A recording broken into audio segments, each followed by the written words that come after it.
Sejak peristiwa yang menghancurkan hatinya itu, tak terdengar lagi sapaan lembut Gadisa mengiang di pendengarannya. Hatinya sepi, kosong ditinggalkan penghuninya.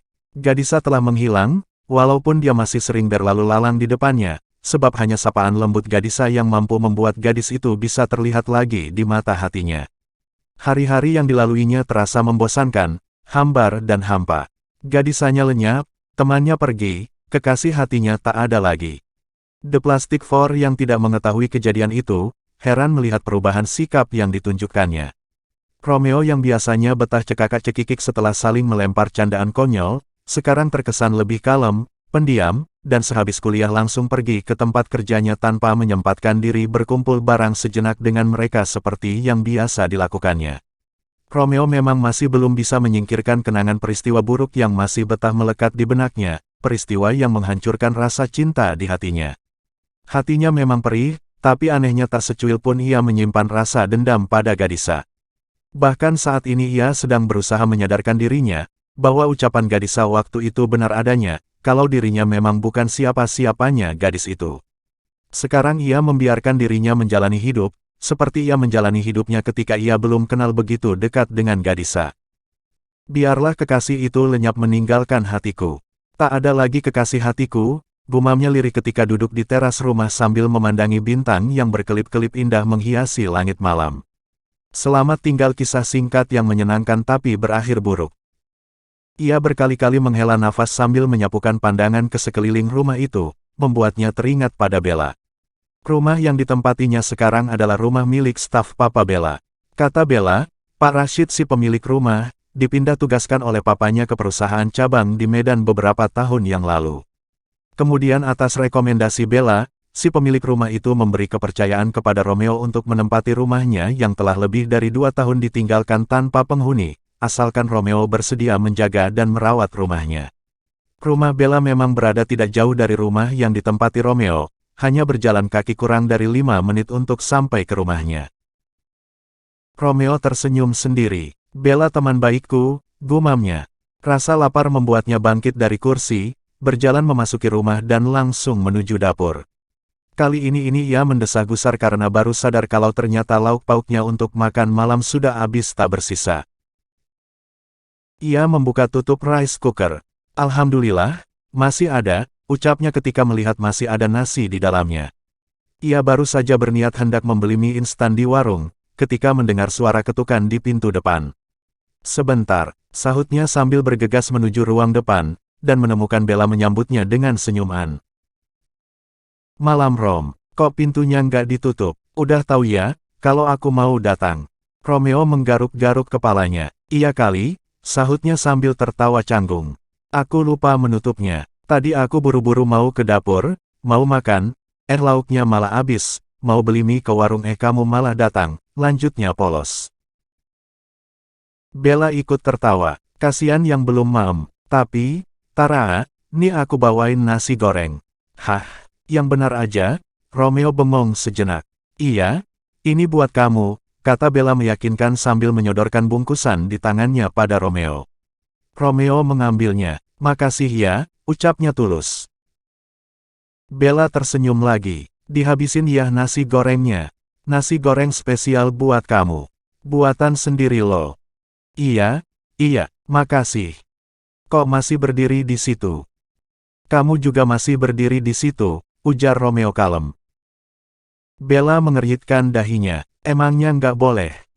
Romeo menghela nafas. Boleh sih, tapi, di sini sepi, hanya kita berdua aja. Nggak enak dilihat orang. Kamu nyuruh aku pulang ya? Ucap Bella setengah merajuk. Romeo memandangnya dengan tatapan membujuk. Sudah malam Bel. Iya deh, aku pulang.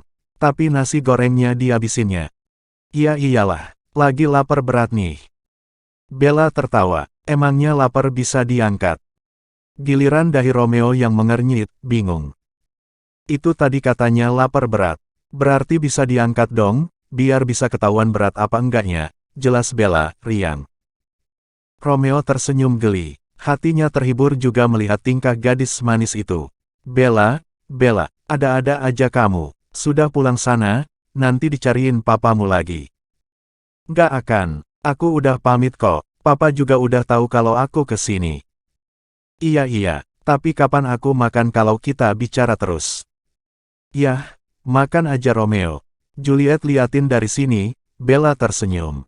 Tapi tiba-tiba debaran jantungnya mengencang, maksudnya tadi hanya bercanda, namun setelah pikirannya mengulang-ulang kalimat yang barusan diucapkannya, membuat nuansa romantisme yang aneh menjalari dan mengusap-usap hatinya.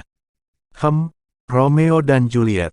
Oh Romeo, ini aku Bella, Julietmu. Sebaliknya Romeo yang memang menganggap Bella bercanda, lagi-lagi hanya tertawa. Aku malu kalau makan dilihatin kamu. Soalnya makanku rakus banget. Responnya nggak nyambung. Bella merengut gemas. Iya deh, aku pulang.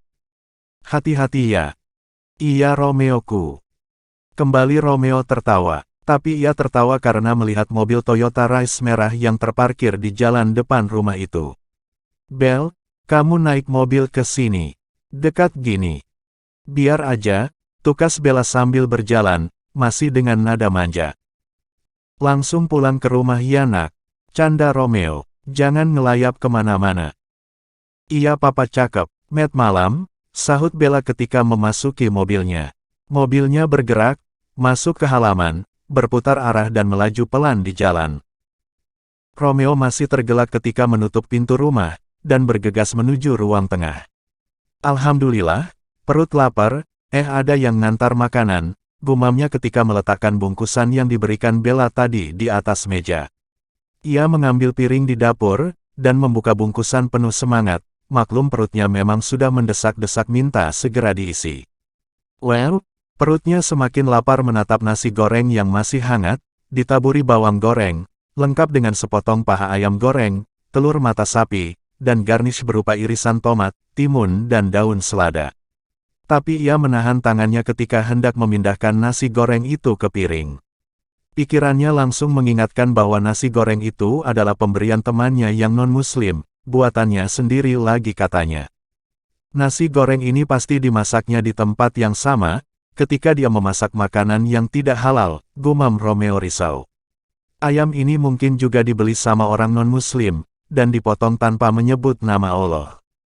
Gak halal juga jadinya, ia tambah risau di tengah rasa lapar yang semakin kuat menyerangnya, tapi keraguan juga semakin kuat meliputinya.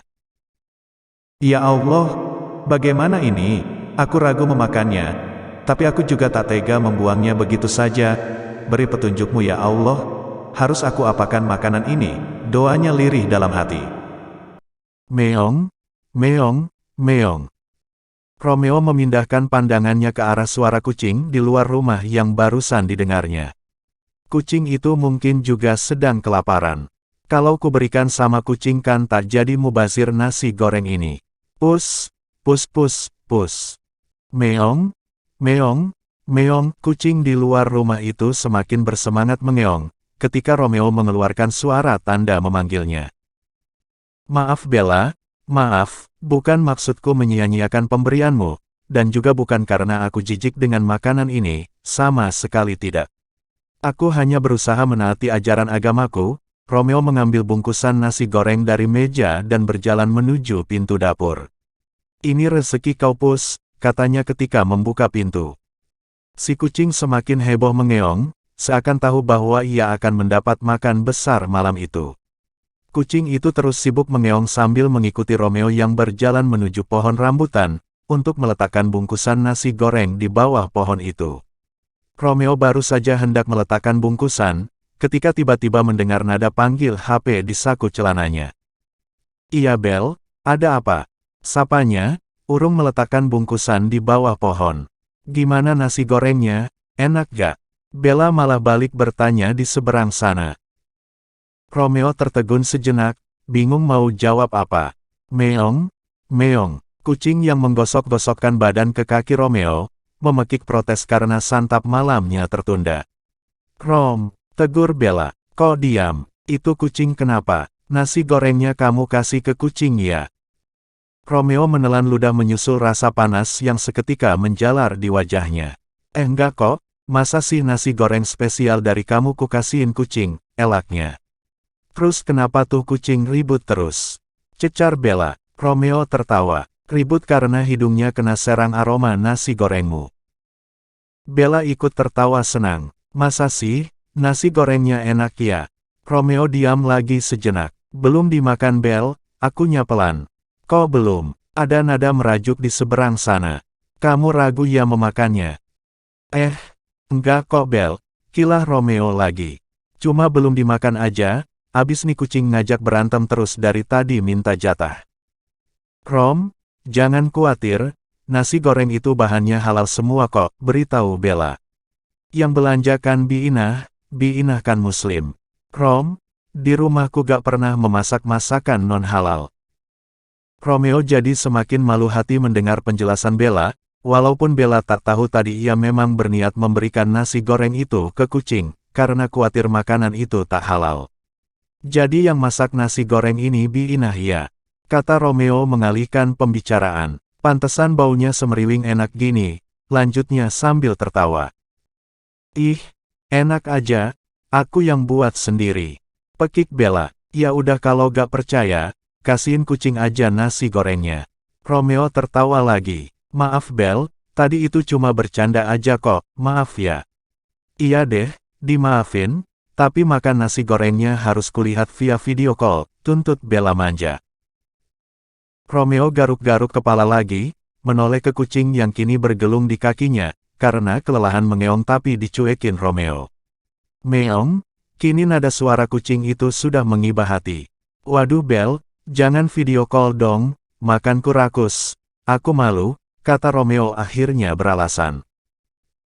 Terus gimana ku tahu kalau nasi gorengnya kamu makan, kalau gak lihat langsung, tuntut Bella lagi. Iya deh kalau gitu, tapi sebentar aja ya video callnya. Jawab Romeo mengalah. Oke, sahut Bella. Romeo masuk lagi ke dalam rumah diikuti si kucing yang tak mau menyerah demi mendapatkan santap malam. Setelah memindahkan nasi goreng ke piring, Romeo menghubungi Bella via video call. Belle, lihat nih aku makan nasi gorengnya, kata Romeo sambil menyuapkan nasi ke mulut, dan memang enak. Wow, enak Belle, enak kok, nyam, nyam, yummy. Disambut tawa senang Bella di seberang sana. Wah, beneran enak ya Rom. Aku senang banget. Meong, si kucing mengeong lemah lagi. Belle, kasihan kucingnya, boleh kasih dikit ya, kata Romeo. Iya deh, boleh, kata Bella setuju. Belle, maaf, udahan dulu visinya, aku mau keluar dulu nih kasih kucing ini makan. Kasihan hidungnya sudah babak belur dihajar bau nasi gorengmu. Bella tertawa lagi. Ih, lebay kamu Rom. Udah cepetan kasih makan kucingnya. Oke, udahan ya Belle. Met malam. Met malam juga Romeo cakep, kata Bella mengakhiri sambil tertawa genit. Romeo ikut tertawa pelan lalu memutuskan sambungan video call. Ayo pus kita keluar, katanya sambil berjalan keluar rumah lagi. Nih, kita bagi dua ya, nasi separuh, ayam separuh buatmu, habisin pus, katanya sambil meletakkan sebagian nasi goreng di atas wadah plastik bawah pohon. Tanpa perlu disuruh untuk kedua kalinya si kucing langsung menubruk wadah, dan melahap makanannya dengan rakus. Romeo tersenyum-senyum sendiri melihat kegesitan dan kecepatan si kucing menghabiskan nasi goreng jatahnya itu. Makasih Belle, nasi goreng buatanmu menyelamatkan kucing ini dari kelaparan malam ini, gumamnya dalam hati. Namun tiba-tiba ia tertawa ketika mendengar nyanyian perutnya. Aku sendiri belum makan, ia masuk kembali ke dalam rumah, dan melanjutkan menghabiskan jatah makanannya.